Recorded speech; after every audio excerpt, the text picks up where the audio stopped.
Hello दोस्तों, स्वागत है आपका इस YouTube चैनल पे। आज की वीडियो में मैं आपके लिए ज्योमेट्रिकल ऑप्टिक्स का एक काफ़ी अच्छा क्वेश्चन लेके आया हूँ। इस क्वेश्चन में हमें ये दोनों सरफेसेस गिवन है एंड हमें ये पता है कि ये दोनों सरफेसेस एक लेंस को इनक्लोज कर रहे हैं। अब हमें इस लेंस का रिफ्रैक्टिव इंडेक्स निकालना है as a function of R. R यहाँ पर distance from the Y axis है। तो अब हम शुरू करते हैं इस लेंस की शेप समझने से। तो अब अगर हम आर की इस वैल्यू को देखें यहाँ पर, तो इस इक्वेशन को हम इस तरह लिख सकते हैं, y is equals to K into R raise to the power 4। अब ये जो इक्वेशन है वो इसी ग्राफ की इक्वेशन है जो कि आपको यहां से लेकर यहां तक कर्व दिख रहा है। एंड अब हमें इस कॉन्वेक्स लेंस की फोकल लेंथ इस तरह निकालनी है कि ये एक ऐसे नॉर्मल कॉन्वेक्स लेंस की तरह एक्ट करे जिसकी फोकल लेंथ एफ हो। तो अब हम शुरू करते हैं। तो सबसे पहले हमारा गोल क्या होना चाहिए कि हम एक ऐसी लाइट रे जो कि वाई एक्सिस से पैरेलल है, हमें इसका म्यू आर इस तरह निकालना है कि वो लाइट रे डेविएट होके यहां पर आ जाए। तो अब वो किस तरह होगा? तो सबसे पहले हम इस कर्व का टैंजेंट निकाल लेते हैं एट आर। तो वो ये हो जाएगा 4 के r क्यूब। एंड क्योंकि हम यहाँ पर लेंस को थिन मान रहे हैं, तो फिर जो ये वाला एंगल होगा ये भी काफी छोटा होगा। तो इसलिए इस एंगल की वैल्यू tan थीटा हो जाएगी। तो अब अगर हम इस लाइन को एक्सटेंड करें एंड इस टैंजेंट को यहां तक ले जाएं, तो फिर जो यहां पर एंगल बनेगा उसकी भी वैल्यू 4 के r क्यूब हो जाएगी। तो अब अगर इस रीजन में जो रिफ्रैक्टिव इंडेक्स है वो म्यू आर है अगर, तो फिर हम इसको एक थिन प्रिज्म से कंपेयर कर सकते हैं। एक थिन प्रिज्म में जब लाइट रे उसके सरफेसेस से ऑलमोस्ट परपेंडिकुलर होती है, तो फिर हमें सिंपली ये पता होता है कि उसमें एक डेविएशन आई है एंड वो एंगल ऑफ डेविएशन है μ-1 इंटू एंगल ऑफ प्रिज्म। तो अगर हम इसको एंगल ऑफ प्रिज्म से कंपेयर करें तो फिर ये 4 के r क्यूब इसका एंगल ऑफ प्रिज्म हो जाएगा। तो ये जो एंगल होगा और ये एंगल ऑफ डेविएशन आ जाएगा। तो अब ये जो एंगल ऑफ डेविएशन होगा ये होगा r/f, क्योंकि यहाँ पर ये लेंथ r है एंड यहाँ पर हम बहुत बड़ा चेंज नहीं मानने वाले r में।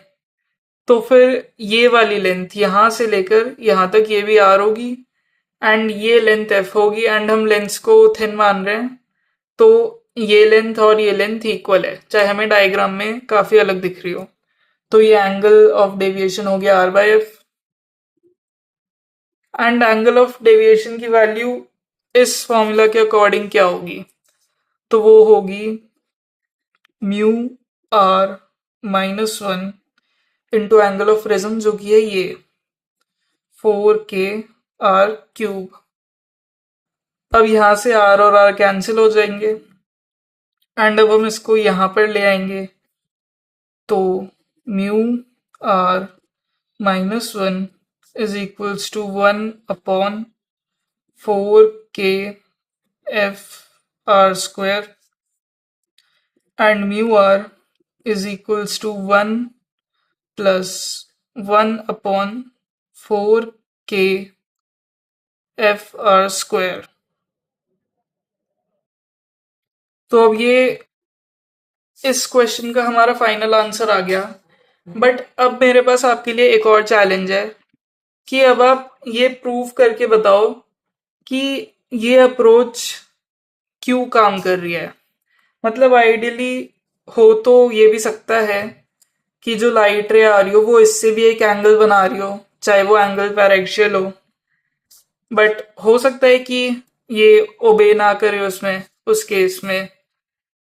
एंड इस चैलेंज का एक और पार्ट ये है कि अगर यहाँ पर 2 की जगह कोई भी और नेचुरल नंबर होता तो भी ये अप्रोच क्यों काम करती।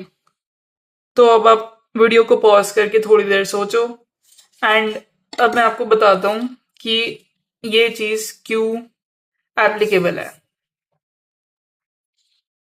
तो अब मैंने इस लेंस को इस तरह टेढ़ा करके यहां पर ड्रॉ कर दिया, एंड अब जिस लाइट रे की हम बात कर रहे थे वो यहां से आती हुई हम मान सकते हैं। तो अभी के लिए हमारा फोकस वो नहीं है।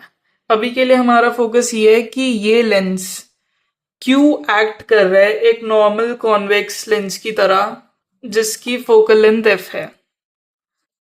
तो अब मान लो कि लाइट यहां से एक रैंडम एंगल पर इस रैंडम पॉइंट पे जा रही है, एंड क्योंकि ये पैरेक्सियल है तो ये तो आपको भी पता है कि इसकी आर की वैल्यू में कोई बहुत ज्यादा चेंज नहीं आने वाला।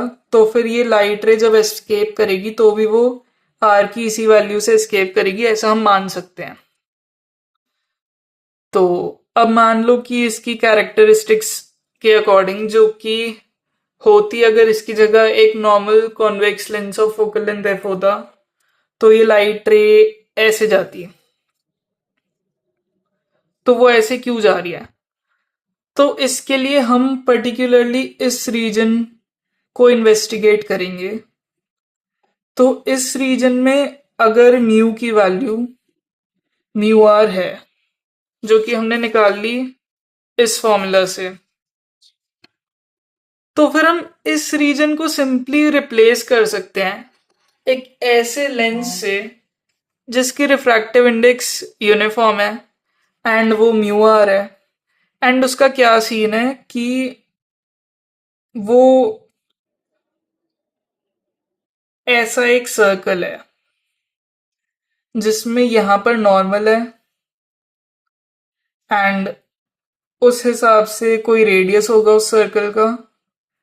एंड अगर हम इस सर्कल को यहां से लेकर यहां तक ड्रॉ करें तो फिर जो इसका टैंजेंट होगा ये इसी कर्व के साथ होगा सेम। तो अब ऐसा क्यों होगा? क्योंकि अब हमने ये मान लिया कि ये जो लेंस है सर्कल वाला, एक बार मैं इसको बना लेता हूं ढंग से। तो हमने मान लिया कि इस पूरे की रिफ्रैक्टिव इंडेक्स की वैल्यू म्यू आर है।